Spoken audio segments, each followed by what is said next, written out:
Halo, Assalamualaikum warahmatullahi wabarakatuh. Ketemu lagi dalam pembelajaran PPKN di kelas 7 bersama Ibu Hesti Wulanjani.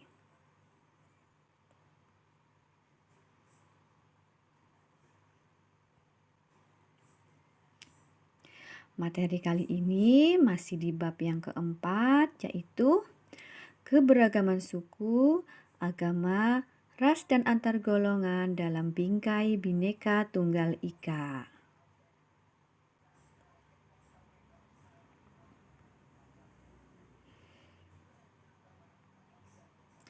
Ini adalah kompetensi dasar yang harus kalian kuasai.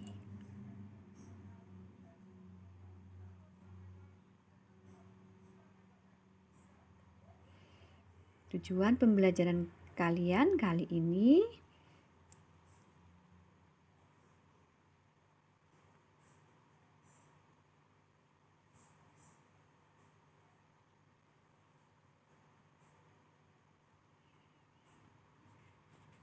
Oke, kita lanjutkan ke subbab yang B, yaitu arti penting memahami keberagaman dalam bingkai Bhinneka Tunggal Ika.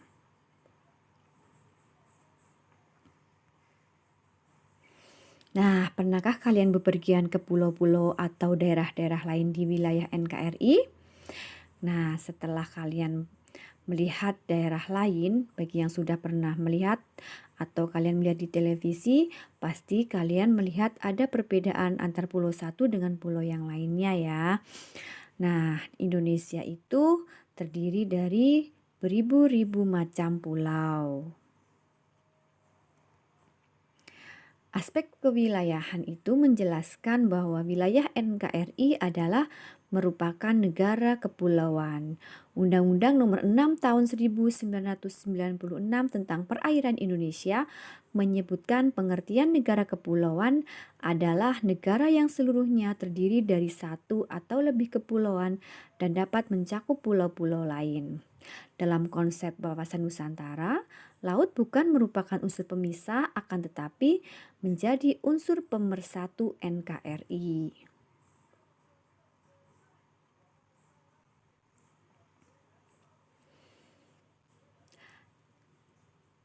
Apa penyebab disintegrasi? Disintegrasi atau disebut dengan sebagai perpecahan bangsa.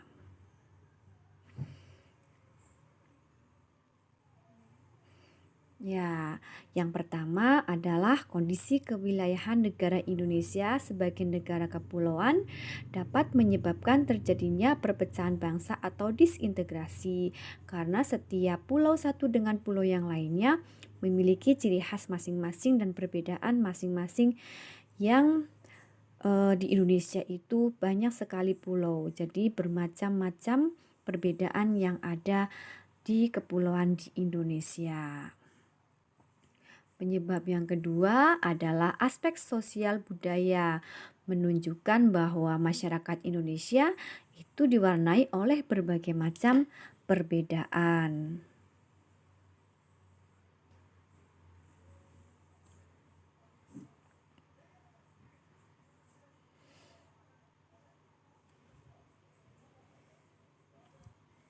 Nah, atas dasar dua alasan tadi, maka penting sekali kita memahami keberagaman dalam masyarakat Indonesia yang ditujukan untuk mengusahakan dan mempertahankan persatuan dan kesatuan NKRI.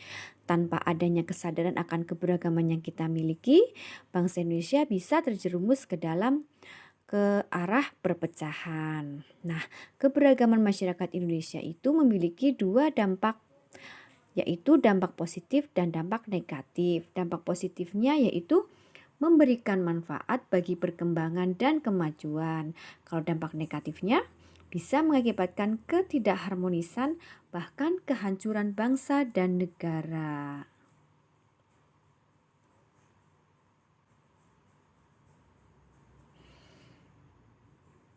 Nah, sekarang kita lanjutkan apa makna Bhinneka Tunggal Ika.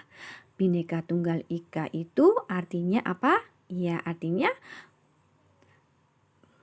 berbeda-beda tetapi tetap satu ya.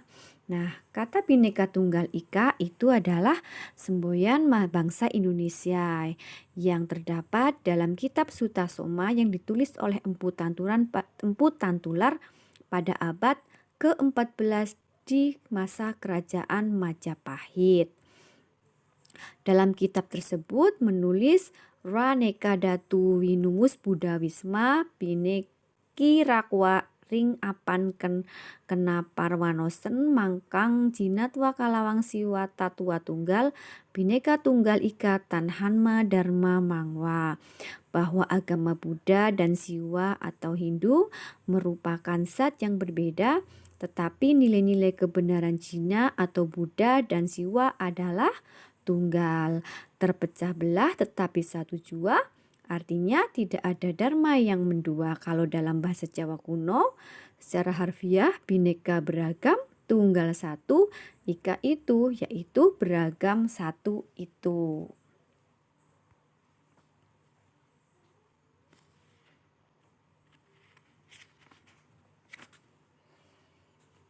Nah, sekarang kita ke makna Bhinneka Tunggal Ika. Bhinneka Tunggal Ika mempunyai makna walaupun bangsa Indonesia terdiri atas berbagai macam suku bangsa, adat istiadat, ras dan agama yang beraneka ragam, namun keseluruhannya merupakan suatu persatuan dan kesatuan. Atau bisa juga mengandung makna meskipun bangsa Indonesia terdiri atas beraneka ragam suku bangsa, adat istiadat, ras dan agama, namun keseluruhannya itu merupakan satu kesatuan, yaitu bangsa dan negara Indonesia.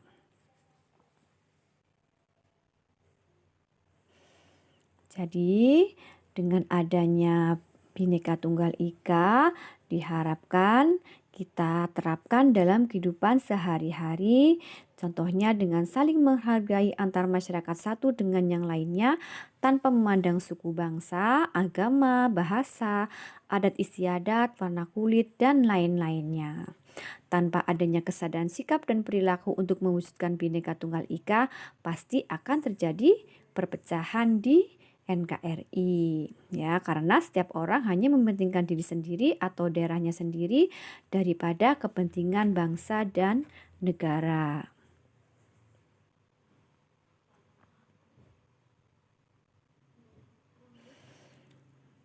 Kita lanjutkan ke subbab yang C, yaitu perilaku toleran terhadap keberagaman suku, agama, ras, dan antar golongan. Semua manusia itu pada dasarnya sama. Yang membeda-bedakan perlakuan terhadap manusia satu dengan warna yang kulit itu adalah atau menyalahkan atau mempermasalahkan bentuk fisik ya, itu adalah sebuah kesalahan. Itu tidak boleh karena Tuhan menciptakan manusia itu memang berbeda-beda dan beragam-ragam, karena itu adalah suatu anugerah yang harus kita syukuri. Perbedaan itu menjadikan Indonesia itu menjadi suatu keragaman ya. Dalam keragaman kita menjadi bangsa yang besar dan arif dalam bertindak.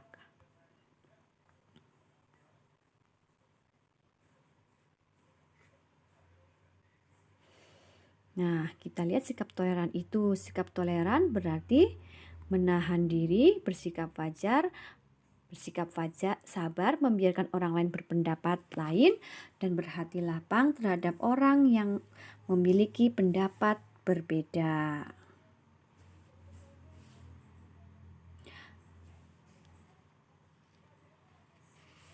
Nah, perilaku toleran itu bermacam-macam. Kita lihat yang pertama yaitu perilaku toleran dalam kehidupan beragama. Nah, perilaku toleran dalam kehidupan beragama, jaminan negara adalah pasal 29 ayat 2 ya, bagi warga negara untuk memeluk dan beribadah sesuai dengan keyakinannya. Bunyi pasalnya adalah negara menjamin kemerdekaan tiap-tiap penduduk untuk memeluk agamanya masing-masing dan untuk beribadat menurut agamanya dan kepercayaannya itu. Nah, bentuk perilakunya salah satunya yaitu melaksanakan ajaran agama yang dianutnya dengan baik dan benar. Yang kedua, menghormati agama yang diyakini orang lain. Yang ketiga, tidak memaksakan keyakinan agama yang dianutnya kepada orang lain. Keempat, toleran terhadap pelaksanaan ibadah yang dianut pemeluk agama lain.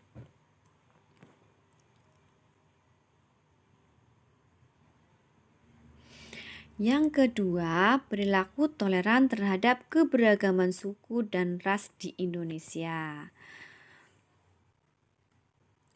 Perbedaan kita dengan orang lain, kita tidak berdasarkan pada fisiknya ya, atau sukunya. Jadi, perbedaan kita dengan orang lain tidak berarti bahwa orang lain itu lebih baik dari kita atau lebih baik dari orang lain. Baik dan buruknya penilaian orang lain kepada kita bukan karena warna kulit, rupa wajah, dan bentuk tubuh, melainkan karena baik dan buruknya dalam berperilaku. Oleh karena itu, sebaiknya kita berperilaku baik kepada semua orang tanpa memandang perbedaan tersebut, yaitu perbedaan suku dan rasnya.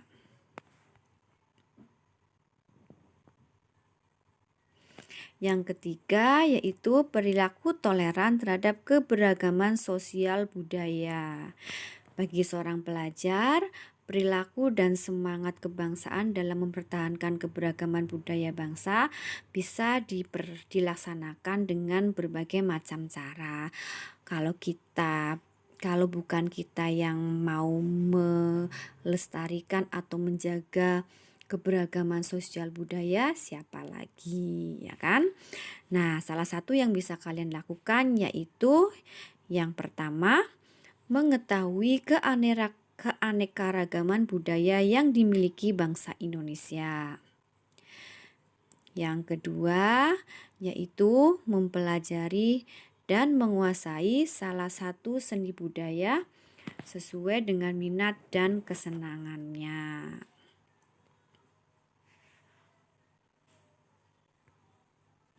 Yang ketiga, merasa bangga terhadap budaya bangsa sendiri.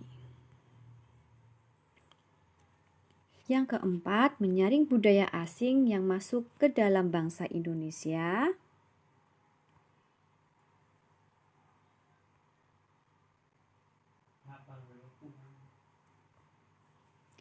Nah, itulah materi pembelajaran kita kali ini.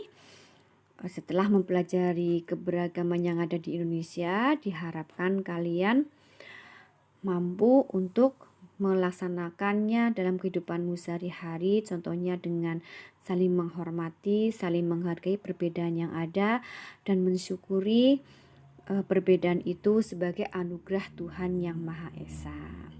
Terima kasih atas perhatiannya. Semoga bermanfaat pembelajaran kali ini. Wassalamualaikum warahmatullahi wabarakatuh.